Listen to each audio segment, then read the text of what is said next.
তা বন্ধুগণ কি হয়েছে? ও আচ্ছা বসো বসো, বুঝতে পেরেছি, বসো বলছি। 16,000 টাকার কাগজ করার পর ইসলামপুর থানা 700 টাকা।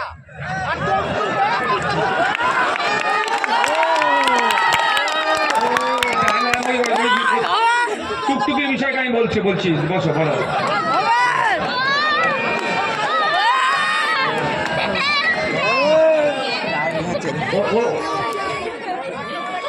সত্যি ওনার ওনার ওনার অনেকটাই সমস্যা হচ্ছে। আমি বিষয়টা তো বলবো, একবার শুনলাম তো, একবার শুনেছি তো মুসলমানদেরকে কতটা ভালোবাসছে তার আমি গুটি কয়েক উদাহরণ আমি দিয়ে যাব আজকে, শুনবেন আপনারা তো। কদিন আগে যুব ভারতী স্টেডিয়ামে একটা ঝামেলা হলো, দেখলেন তো? হয়েছে মেসিকে দেখতে পেল না। স্টেডিয়ামের মধ্যে কারা ঢুকেছিল? সব বৈধ লোক যারা দূরে চেয়ারে বসেছিল। কারণ তারা কেউ 4,000, কেউ 6,000, কেউ 7,000, কেউ 10,000, কেউ 12,000, কেউ 15,000 টাকার টিকিট কেটে গ্যালারিতে গিয়ে বসলো। সবার হাতে কিন্তু টিকিট ছিল ভাই, বৈধ পাস ছিল, টিকিট কেটে গিয়ে বসলো, কিন্তু মেসিকে দেখতে পেল না। আজকে আপনাদের হাতে ওবিসি সার্টিফিকেট দিয়েছে, আজকে আপনাদের হাতে ওবিসি নিয়ে কম্পিটিশনে পাঠাচ্ছে, আপনি ফর্ম ফিল আপ করবেন, পরীক্ষা দেবেন, কিন্তু চাকরিতে আপনার নাম আসবে না। এই ক্ষতি মমতা ব্যানার্জি মুসলমানদের সাথে করেছে। তাহলে জবাব আমাদের দিতে হবে, জবাব দিতে হবে তো নাকি? আওয়াজ দিয়ে বলেন। সার্টিফিকেটের নামটা আসতে থাকবে, কোনো লাভ হবে না। যেমন হাতে টিকিট থাকার পরে মেসিকে দেখতে পেল না, ঠিক একই ভাবে সার্টিফিকেট আপনার হাতে থাকবে, আপনি ওবিসি কোটায় ফর্ম ফিল আপ করবেন।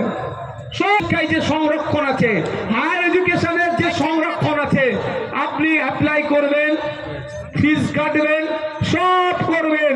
যখন লিস্টে নাম আসবে দেখবেন আপনার নাম আসবে না। আর মমতা ব্যানার্জি কি বলবে? আমি তো ওবিসি সংরক্ষণ মুসলমানদের দিয়েছি। লাভ কি হবে ভাই? ঠিক কেমন করেছে জানেন?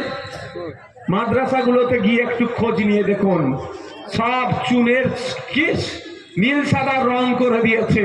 মাদ্রাসায় ঢুকে দেখুন, বাইরে নীল সাদা রং, ক্লাসরুমের মধ্যে গিয়ে দেখুন চক ডাস্টারের অবস্থা খারাপ। ক্লাসরুমের মধ্যে গিয়ে দেখুন ছাত্ররা বসে আছে, টিচার নাই। একটু দু কদম এগিয়ে যান, বাথরুমে গিয়ে দেখুন বাথরুম করার যোগ্য নয়, কিন্তু বাইরে নীল সাদা রং করে দিয়েছে। আপনি যখন রানীনগরের উপর দিয়ে যাচ্ছেন, দমকলের উপর দিয়ে যাচ্ছে, আরে মাদ্রাসাটা কত চকচক করছে দেখেছ? দিদি কত ভালো কাজ করেছে, কিন্তু দিদি শুধুমাত্র রং করেছে, আসল শিক্ষা ব্যবস্থাটাকে ধ্বংস করে দিয়েছে। একইভাবে দিদি আপনার হাতে ওবিসি সার্টিফিকেট দিয়েছে, ওই সার্টিফিকেট পুড়িয়ে চা খাওয়া আর ছিঁড়ে ফেলে দেওয়া আর বাড়িতে রাখা একই ব্যাপার হচ্ছে ভাই। এবার আপনারা বলুন, এটার থেকে যদি পরিত্রাণ পেতে চাই, বিসিডব্লিউ ডিপার্টমেন্ট ব্যাকওয়ার্ড ক্লাস যিনি আছে সেই দপ্তরের মন্ত্রীকে আমাকে চেঞ্জ করতে হবে ভাই। কবে চেঞ্জ করবেন? 2026-এ। যদি ইচ্ছা হয় চেঞ্জ করা দরকার তাহলে করবেন।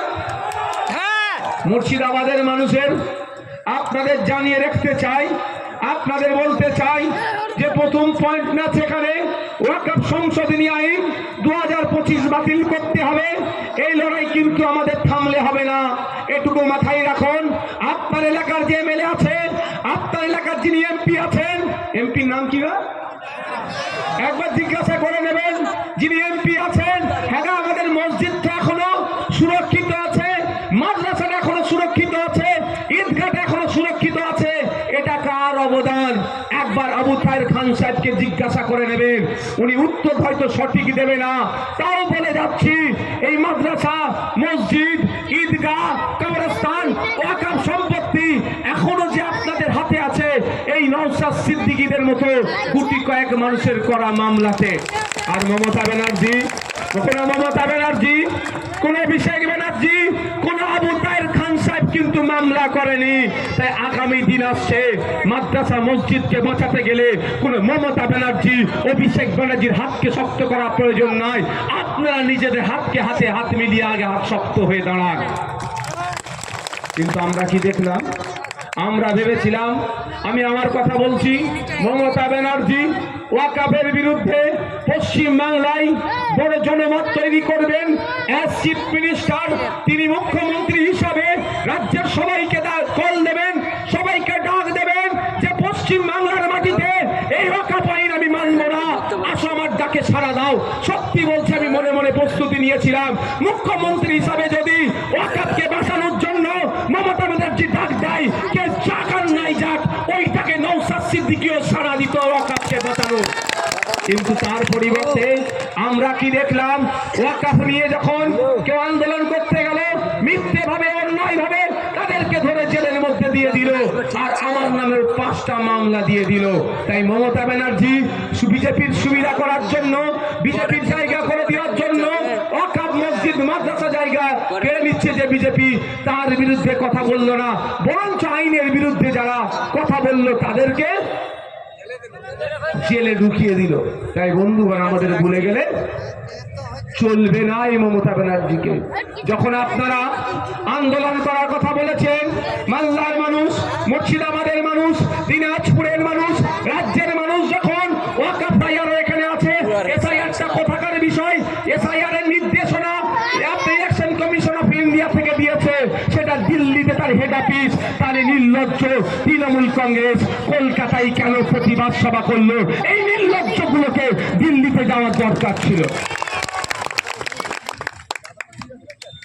আমরা বারবার বলে এসছি, আজকেও বলছি, এসআইআর নিয়ে কেউ আতঙ্কিত হবেন না।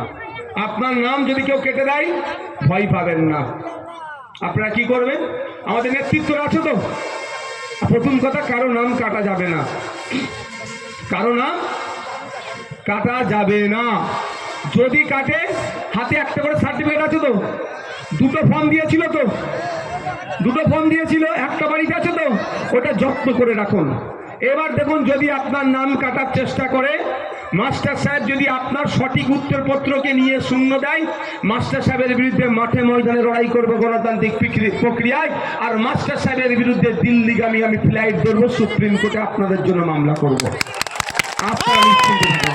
রানীনগরে একটা মানুষ, সে আমার হিন্দু হতে পারে, আমার মুসলমান হতে পারে, আমার দলিত হতে পারে, আমার আদিবাসী হতে পারে, ইভেন রানীনগরে যদি কোনো তৃণমূলের হার্ডকোর সমর্থক বা কর্মী, তারও নাম যদি বাদ চায়, তার পাশে তার দল দাঁড়াক আর নাই দাঁড়াক, নওশাদ সিদ্দিকী দাঁড়াবে, আইএসএফ দাঁড়াবে, খাম চিহ্ন দাঁড়াবে, তার হয়ে আইনি লড়াই করবে।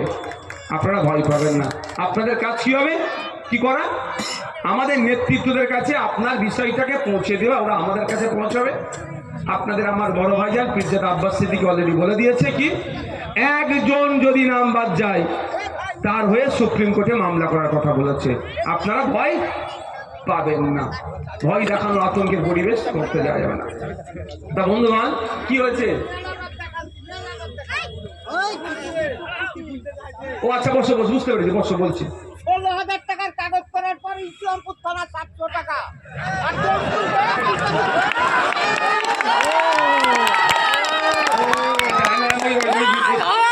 টুকটুকির বিষয়টা আমি বলছি, বসো, বলো।